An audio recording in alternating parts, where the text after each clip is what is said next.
హిందువు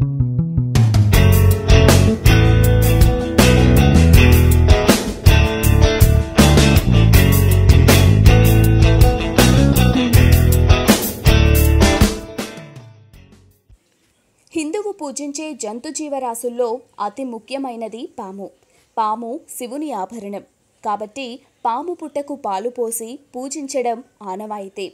తద్వారా ఆ పరమశివుని ఆశీర్వాదం సదా ప్రాప్తిస్తుందని హైందువుల గట్టి నమ్మిక.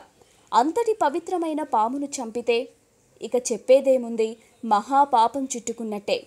అయితే అదే కలలో చంపితే భయపడాల్సిన అవసరం లేదు, మంచే జరుగుతుంది. ఇక పామును మెడకు చుట్టుకున్నట్లు కలలో కనిపిస్తే మాత్రం కాస్త జాగ్రత్త పడక తప్పదు.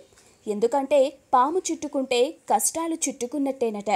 అయినా భయపడకుండా ఆ మహాశివుని పూజించండి. ముఖ్యంగా పాము కలలో కనిపిస్తే ఇతరులకు చెప్పకుండా తలస్నానం చేసి శివుని పూజించటం మంచిది.